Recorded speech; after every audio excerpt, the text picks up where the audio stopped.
అండి, welcome to my ఇంటి చంద్ర kitchen. ఇవాళ మనము ఎంతో టేస్టీగా ఉన్న జీరా రైస్ చేసుకుందాము.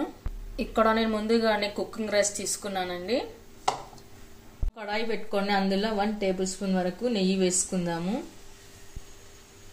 ఆ తర్వాత 1 టేబుల్ స్పూన్ ఆయిల్ వేసుకుందాము. ఆయిల్ వేసుకున్న తర్వాత ఒక బిర్యానీ ఆకు, చెక్క, లవంగ, ఇలాచి, ఆ తర్వాత షాజీరా వేసుకోవాలి. ఇప్పుడు జీరా వేసుకుందాము. ఇప్పుడు జీరాలో నుంచి మంచి స్మెల్ వచ్చే వరకు కలుపుకొని పెట్టుకోవాలి. ఆ తర్వాత 4-5 పచ్చిమిర్చి వేసుకోవాలి. ఇప్పుడు కరివేపాకు కూడా వేసుకోవాలి. కొందరు ఆనియన్ కూడా వేస్తారండి, మీకు ఇష్టమైతే వేసుకొని, లేకపోతే స్కిప్ చేయొచ్చు. నేను ఇక్కడ వేయడం లేదు.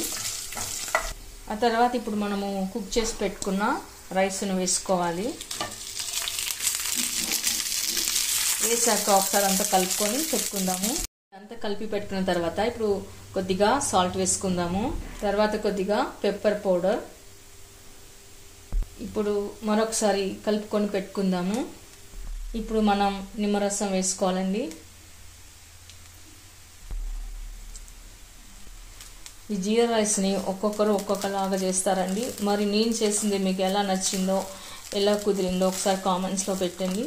మీరు కూడా ఒకసారి నాలాగా ట్రై చేసి చూడండి. ఫైనల్గా మనం ఇప్పుడు కొత్తిమీర వేసి గార్నిష్ చేసుకుందాము. ఇంతేనండి, చాలా సింపుల్, చాలా వెరీ సింపుల్. జస్ట్ 5 మినిట్స్లో అయిపోతుంది జీరా రైస్. ఇప్పుడు మనం సర్వింగ్ ప్లేట్లోకి తీసుకుందాము. చూసారుగా, అచ్చం డాబా స్టైల్ స్మెల్ వస్తుంది.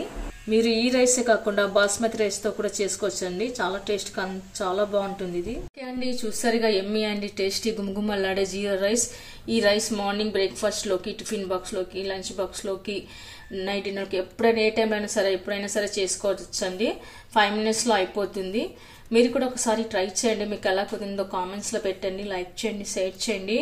తప్పకుండా మన ఛానల్ని సబ్స్క్రైబ్ చేయండి. Thank you for watching.